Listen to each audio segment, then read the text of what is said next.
Hello everyone, कैसे हो आप सब लोग। तो यहाँ पे हम ट्रेड करना शुरू करेंगे।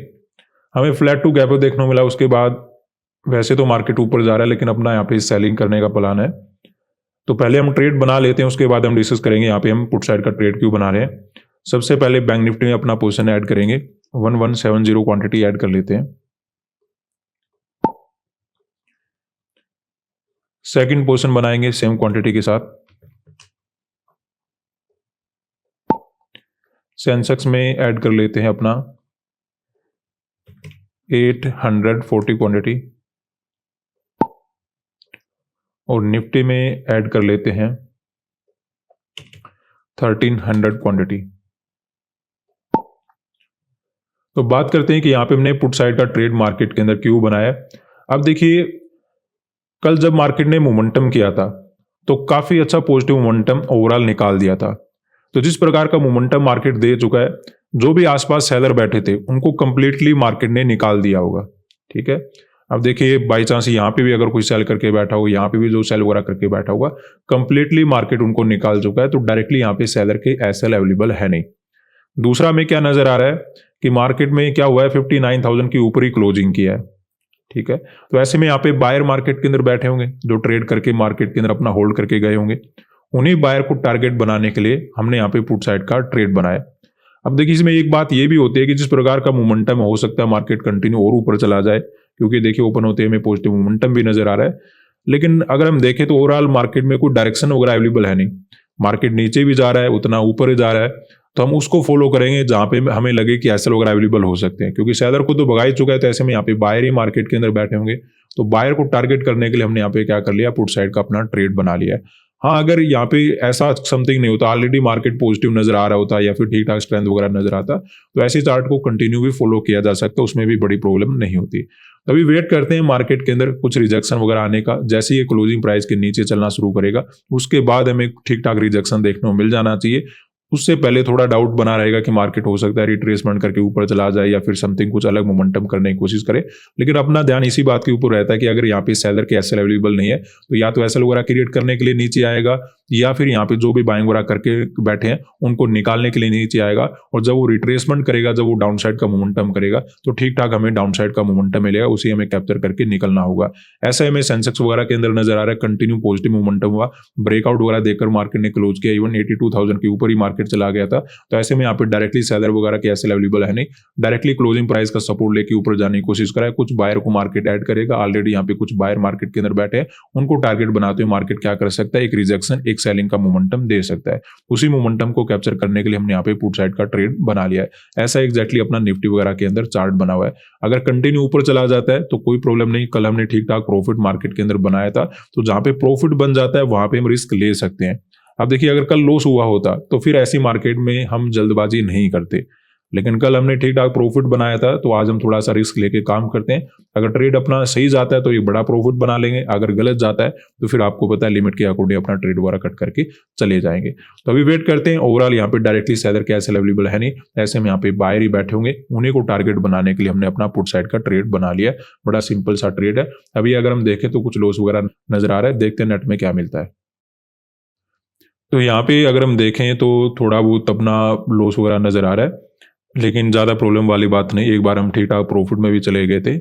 हमें चाहिए कि यहाँ पे छोटा मोटा ब्रेकडाउन हो जाए, जैसे यहाँ पे आसपास 500 का लेवल है, उसका ब्रेकडाउन वगैरह हो जाए। उसके बाद क्या होगा, यहाँ पे जो बाइंग वगैरह करके बैठे हैं, थोड़ा उनका कॉन्फिडेंस कम होगा, फिर वो सोचना शुरू करेंगे कि हमें निकलना है या फिर नहीं निकलना। जब तक मार्केट में पॉजिटिव कैंडल बने रहेंगे, वो आराम से बैठे रहेंगे।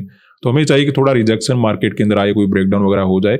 अब देखिए, ट्रेड तो हमें थोड़ा पहले बनाना पड़ता है, क्योंकि अगर हम ब्रेकडाउन के बाद ट्रेड बनाएंगे तो क्या होता है, कभी कभी हमें एंट्री करने का मौका नहीं मिलता। आप ये कह सकते हो सर आप बाद में ट्रेड बना लेते जब ब्रेकडाउन होता। बना तो सकते हैं, लेकिन कल ठीक प्रॉफिट हो गया था, इसलिए मैंने थोड़ा रिस्क रखा। दूसरा क्या होता है, कभी कभी ब्रेकडाउन हो जाता है, सब कुछ सही हो जाता है, लेकिन वहां पे एंट्री करने का मौका ही नहीं मिलता, अचानक से मार्केट गिर जाता है। तो इसलिए हमें थोड़ा सा पहले रिस्क लेके काम करना पड़ता है, ताकि अच्छा प्रॉफिट मार्केट के अंदर हम बना पाए। बस उसी वजह से मैं जल्दबाजी कर लेता हूँ, अदरवाइज वो नहीं कि हमें जल्दी करना होता है, लेकिन मौका ही नहीं मिलेगा तो फिर हम क्या करेंगे। तो हाथ से जाने से पहले कुछ ना कुछ ग्रैब करना पड़ता है। अगर आपका अच्छा एक्सपीरियंस होता है तो आप कर सकते हो। अदरवाइज शुरुआत में थोड़ा सा आप क्या कर सकते हो, कम प्रॉफिट बना के हल्का सा वेट करके उसमें भी काम बन सकता है, लेकिन बड़ा प्रॉफिट बनाने के लिए थोड़ा सा तो रिस्क लेना ही पड़ेगा। तो अभी अगर हम देखें थोड़ा बहुत प्रॉफिट वगैरह चलना शुरू हो चुका है, देखते हैं नेट में क्या मिलता है। तो यहाँ पे देखिए अपनी ट्रेड में ठीक ठाक प्रॉफिट इंक्रीज होना शुरू हो चुका है। ओवरऑल अच्छा मोमेंटम मार्केट के अंदर आया हुआ है। हमें यहाँ पे देखिए क्या बेनिफिट मिलेगा। एक मोमेंटम तो हमें मिल गया है यहाँ पे, एक ब्रेकडाउन के बाद मोमेंटम मिल जाएगा। तो जब तक दूसरे ट्रेड बनाने का अपना दिमाग लगाएंगे ना, तब तक हम ऑलरेडी बहुत अच्छे प्रॉफिट में बैठे होंगे।